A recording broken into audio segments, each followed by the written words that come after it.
This is some footage of me starting my summer shredding, which I take my current body weight and I try to bring down the fat levels of my body to reveal all the hard work I've put in during the year.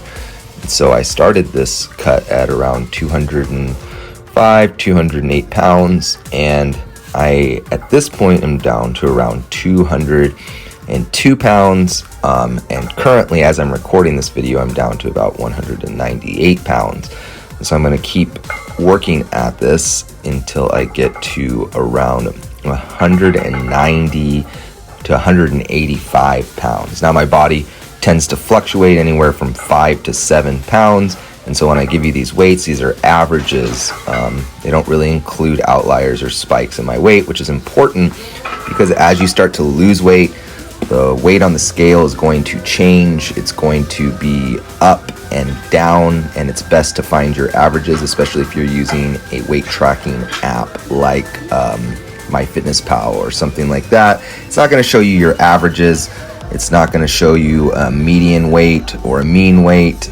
It's just going to show you the weight on the scale, which, depending on how much you weigh already, how much muscle mass you're carrying, will greatly differ day to day depending upon how full your glycogen stores are. So for me, if I completely deplete myself as much as possible, and I know I've depleted myself because I've gone on some sort of long distance run where I've just used all of my available energy stores, I will weigh around 9 pounds less at times after that run. That's the maximum amount of difference I've seen in my body weight. And that's all just due to water and glycogen, which is stored in the muscle. And the more muscle mass you have, the more glycogen you store. It's also important when you're running to realize that, because you think you're carbo loading before a race. But if you have a lot of muscle mass, you can over carbo load. And that's what I did at my marathon. I just had too many carbs, too much water, and I was pissing like a racehorse the entire time I was running the marathon. And it was really just a race to get to each porta potty because I had way overshot my water needs for that. So I'm not just tracking my weight, but I'm also tracking my body fat percentage using calipers, but also using the metrics that are given to me on my smart scale, even though I don't really trust any of those metrics and the math on the metrics doesn't really seem to be mathing. But I look at it to see if it's going down. It pretty reliably just goes down when your weight goes down, so I don't know how accurate. I mean, I can say it's probably not very accurate at all. On the skin caliber, the folds test, I'm getting anywhere today, currently, around 9%. And at this time, during this video recording, it was giving me readings of around 12%, while the smart scale was telling me 15.5% body fat. Now, I don't really know what my true body fat is, and from what I understand, you can't really find out your body fat unless you die and they actually do a biopsy on your muscles and see how much fat was there and how much muscle tissue was there. And we're not going to do that to me because I like life way too much.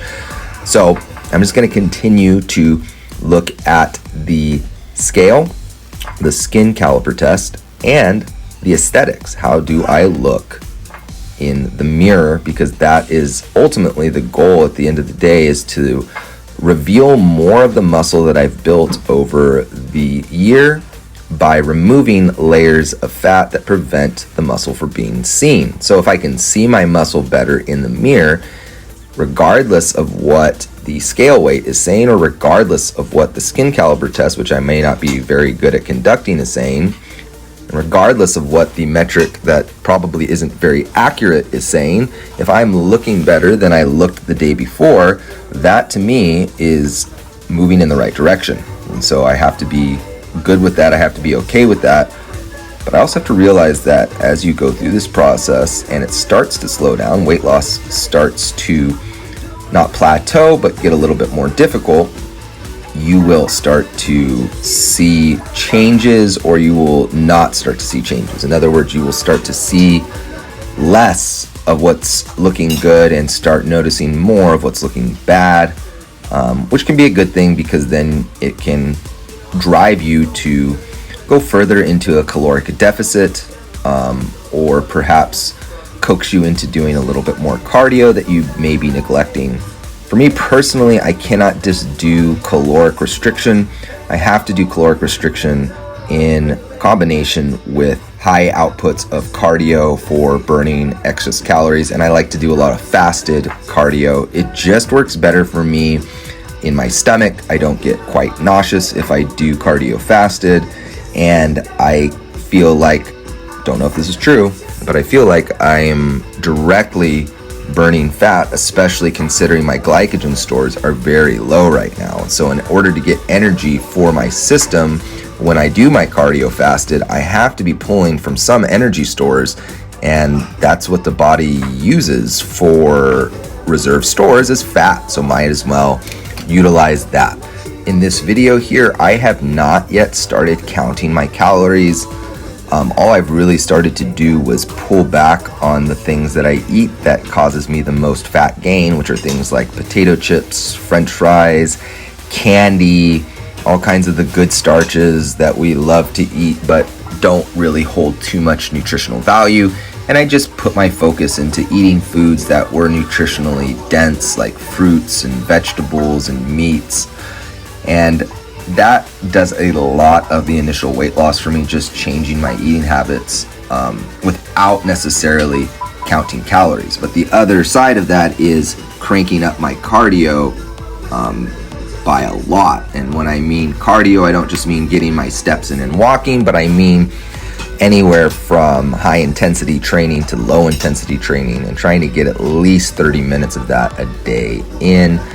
I even do a long run every Sunday where I get about an hour or so. I'm running for 8 miles or more to really deplete my glycogen levels. And I don't refeed after this so that I can kind of keep the fat loss progressing. Now, this is the basic weight room routine that I have during this fat loss phase, which is just to kind of focus on a few isolation exercises where I'm trying to continue to grow a body part, particularly my triceps right now. And then I'll move on to some body weight exercises to finish off what I'm doing after my isolation work. And then I like to add in another squat variation that's not very difficult because I don't have it. Well, in this case, I have a lot of energy, but I still don't want to overdo it and work past an ability to recover. So I do a small squat variation that doesn't require as much recovery time. And I do like some sort of pause tempo squat for a lot of reps, just to kind of get that pattern practiced and keep the groove greased, so to speak. So these are my shots of my progress. From the far left is just doing weightlifting, no running. The next one, middle one, is weightlifting and running or cardio. And the last one is lifting, running or cardio, and watching what I eat, not counting calories though.